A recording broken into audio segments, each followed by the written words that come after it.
आइए बच्चों, आज हम 5 पाप के बारे में पढ़ेंगे। 5 पाप।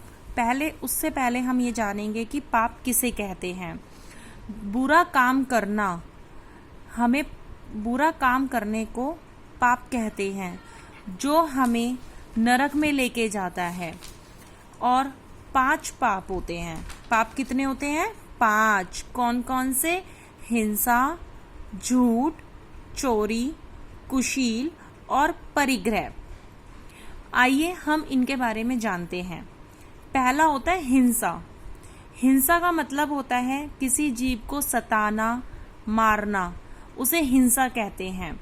जाने अनजाने में अगर हम किसी जीव का घात कर देते हैं या उसको कष्ट पहुंचा देते हैं तो वह हिंसा कहलाती है। हमें हिंसा करने से बचना चाहिए।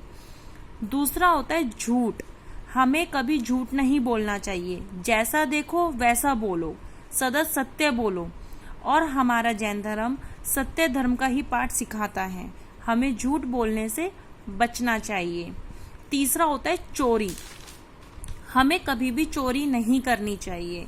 पता है, अगर रास्ते में पड़ी हुई भी कोई वस्तु अगर हमें मिल जाती है, कुछ भी अगर हमें पैसे भी मिलते हैं, तो उसको उठाना चोरी का दोष कहलाता है, बिना किसी की परमिशन के। तो इसलिए बच्चों, हमें कभी भी चोरी नहीं करनी चाहिए, पाप से बचना चाहिए। चौथा होता है कुशील। कुशील का मतलब होता है किसी के ऊपर बुरी नजर डालना। मतलब किसी लड़के को कोई लड़का किसी पराई स्त्री को गलत नजर से देखता है तो उसको कुशील का दोष लगता है। हर कोई उसकी माता और बहन होनी चाहिए, एक सिवाय पत्नी को छोड़कर। सेम लेडीज के ऊपर डिपेंड करता है। 5th होता है परिग्रह। परिग्रह का मतलब होता है जोड़ना। मतलब जितनी हमें जरूरत है, आवश्यकता है, उससे अधिक जोड़ना परिग्रह कहलाता है। मानो हमें जैसे 50 जोड़ी कपड़ों की जरूरत है और अगर हम उसका नियम ले लें, 50 से ज्यादा तो अलमारी में वैसे भी कोई नहीं रखता, चलो आप मैक्सिमम 100 कर लो।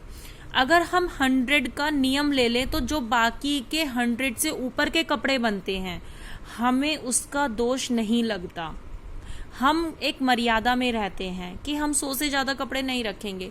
और मेरे हिसाब से तो 100 से ज्यादा कपड़े किसी के पास होते भी नहीं होंगे, चाहे वो नए हो, चाहे वो पुराने हो, चाहे वो वूलन हो, कुछ भी मिला लो। इसलिए हमें एक मर्यादा में रहना चाहिए, हमें परिग्रह कम करना चाहिए।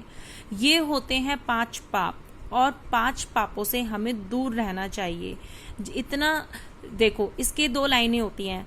5 पाप से रहना दूर, पाओगे तुम सुख भरपूर। विद्या पास में आएगी, तुमको मोक्ष दिलाएगी, तुमको मोक्ष दिलाएगी।